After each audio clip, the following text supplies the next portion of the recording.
Hello friends, नमस्ते, this is Chandan, welcome to my channel. आज हम लोग एक दुखद और रोंगटे खड़े कर देने वाले मामले पर चर्चा करेंगे जो शुरू हुआ था मई 1997, जब 8 वर्षीय क्रिश्चियन हैटफील्ड अपने घर से गायब हो गई। ये क्रिश्चियन हैटफील्ड है कौन, मतलब ये कहां के रहने वाली है?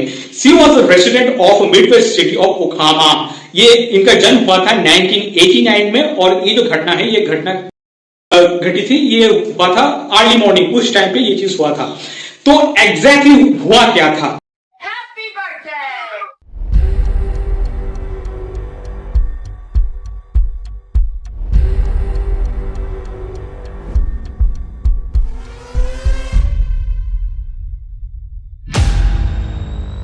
I did.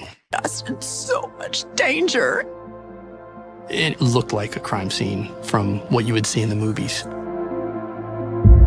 It's hard to come to peace with that. Oh my god! Did you feed your sister that? Christian Hartford वो अपने कमरे में सो रही थी, एक ऐसी जगह जो जनरली किसी भी बच्चे के लिए एक सुरक्षित आश्रय होनी चाहिए थी। हालांकि उसके मम्मी जब वो सुबह उठी एंड उसके बाद ये सिचुएशन देखा कि क्रिश्चियन उनका जो कमरा था उस कमरे में नहीं था, उस रूम के जो खिड़की था वो उस रूम का खिड़की थोड़ा खुला हुआ था। एंड जब इसके बाद पुलिस को बोला गया कि ये सब के बारे में, तो और उसके बाद पुलिस ने तहकीकात करना स्टार्ट कर दिया था। वहां पे जब पुलिस पहुंचा तो एक गंभीर वास्तविकता के साथ सब कुछ स्पष्ट हो गया। पुलिस ने ये देखा कि खिड़की पे खून लगा हुआ था और खिड़की के जस्ट सामने क्रिश्चियन की अंडरवेयर वहां पे पड़ा हुआ था, और उसके बाद क्रिश्चियन को फिर कभी नहीं देखा गया। अब लोकल अथॉरिटीज या बोल लीजिए जो एफबीआई है, इसके ऊपर छानबीन करना स्टार्ट कर दिया। जनरली आप लोगों को, जिन लोगों को जब पता है तो वो सही है, एफबीआई है इंडिया का इक्विवेलेंस टू सीबीआई, ठीक है। जनरली जो हाई लेवल का केस होता है तो उस केस में जैसे सीबीआई इन्वॉल्व होता है, तो यूएस में भी यही हुआ था, क्योंकि वहां पे क्या हुआ, जो क्रिश्चियन का जो बॉडी है वो नहीं मिला, तो जिसके कारण एफबीआई भी यहाँ पे इन्वॉल्व हो गया।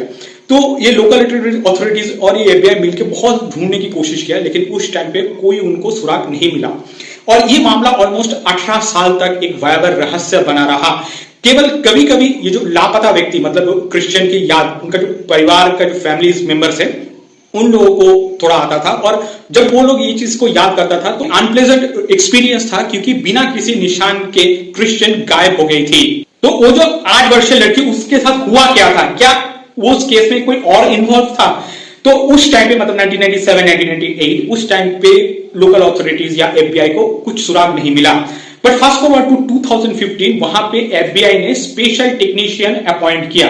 अब स्पेशल टेक्नीशियन ने जो अपना आधुनिक टेक्निक्स है उसका उपयोग करके कुछ जो सबूत था, उस सबूत को फिर से जांच की। Are combing the backyard of a Midwest city home in hopes of finding the remains of a young girl who was abducted 18 years ago. Detectives used ground-penetrating radar in their search for the body of Kirsten Renee Hatfield.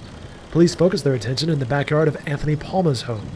Palma was arrested earlier this week on murder and kidnapping complaints in connection with the second grader's disappearance. For 3 days, investigators have been searching Palma's home for the body and other evidence. The 56-year-old lived 2 doors down from Hatfield's home and has never moved.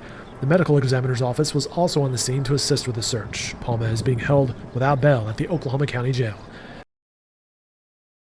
And guess what we found? We found Anthony Palma's DNA was discovered on Christian's underwear and on the blood stain located on her window sill. अब स्वाभाविक है कि ये Antony Palma, ये है कौन, ये कहां से टपक पड़ा? देखिए, एंटोनी पाल्मा वो जो क्रिश्चियन के घर के आसपास ही वो रहता था, और मान लीजिए जो घर का थोड़ा जो काम होता है ना, तो वो काम ये एंटोनी पाल्मा उस टाइम पे करता था। लेकिन एक चीज उस टाइम पे अच्छा हुआ था, मतलब ये 2015 की बात कर रहा हूं, कि एंटोनी पाल्मा ने पूरा पुलिस के साथ उन्होंने कोऑपरेट किया। पुलिस ने जब उन्हें इंट्रोगेट किया या बार बार बुलाया या उनका जो घर का जो प्रेमिसेस था वहां पे सर्च किया, तो उन्होंने वो सब चीजें उस टाइम पे अलाउ कर दिया था। लेकिन ये जो एंटोनी पर्मस का जो डीएनए है, एंटोनी पर्मस का डीएनए और क्रिश्चियन के रूम के बाहर जो क्रिश्चियन का अंडरवेयर मिला था और वहां पे जो ब्लड स्टेन था, वो जो उस ब्लड स्टेन का डीएनए एंड एंटोनी पर्मस का डीएनए जब दोनों को मैच किया गया तो डीएनए मैच हो गया, और डीएनए मैच हो जाने पर पुलिस ने अक्टूबर 2015 को एंटोनी पर्मर को अरेस्ट कर लिया और उसके बाद उनका ट्रायल स्टार्ट हो गया। For you to sit here and say I've never been in that backyard and I wasn't there, it's a lie, Tony. That's not the truth. Yeah. It's not the truth. And I gotta believe, if I can speak frankly, you seem like a good guy. And I know if I'd made a mistake like that, and we all make mistakes, we're all sinners, but I gotta believe this has been bugging you for your entire life since it happened.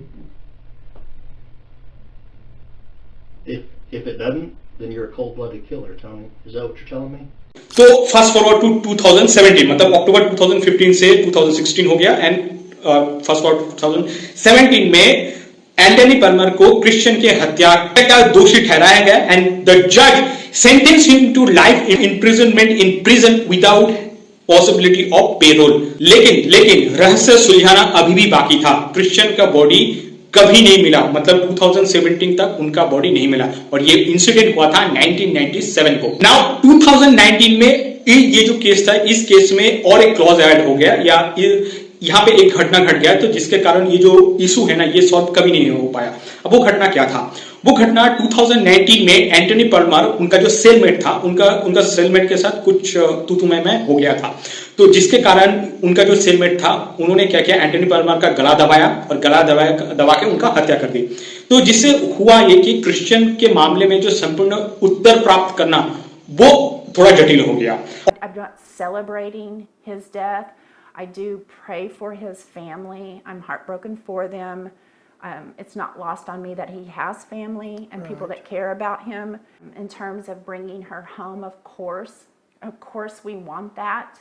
I just believe bigger for her. And so still very hopeful, still holding out for that, still prayerful about it, and that's where I'm at. और initially investigator जो था, उन्होंने ये निर्धारित किया था उस time पे कि क्रिश्चियन को संभवतः पाल्मर ने यौन उत्पीड़न के लिए निशाना बनाया था, लेकिन उसका बॉडी के बिना कई प्रश्न अनआंसर्ड रह गया।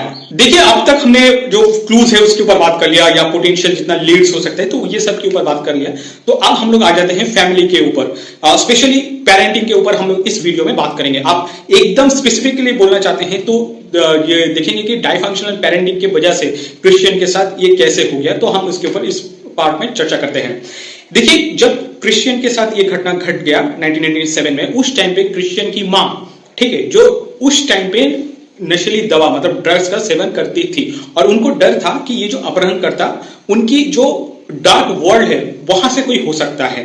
बट वो जो डिटेक्टिव्स था, तो उन लोगों ने ये जो पॉसिबिलिटी था, इसको उन्होंने पूरा खारिज कर दिया। कंसिडर किया कि नहीं, ये घर के आसपास में जो लोग रह सकते हैं, तो वो ये काम कर सकता है। इसके पीछे रीजन यही है क्योंकि आप मान लीजिए जो घटना घट जाता है, या ये सब जो इंसिडेंट होता है ना, तो ऐसा नहीं है कि मतलब अचानक से चीजें हो जाता है, ठीक है। तो इसके लिए आप बोलिएगा कि मतलब आप सोचिए जरूर कि एक बहुत अच्छा प्लानिंग की जरूरत है, क्योंकि आप एक बच्चे को अगवा कर रहे हैं कि आप उनके साथ कुछ दुष्कर्म कर रहे हैं, तो उसका मतलब ये नहीं कि आप एकदम सही प्लानिंग कर लेंगे, ऐसा नहीं हो सकता। आपका प्लानिंग बहुत ही आगे से होता है, तब जाके वो चीज एग्जीक्यूट होता है, ठीक है। और उस टाइम पे ये जो क्रिश्चियन की माता पिता, मतलब उस टाइम पे उनका जो फैमिली था, वो फैमिली डायनामिक्स बहुत ही जटिल था।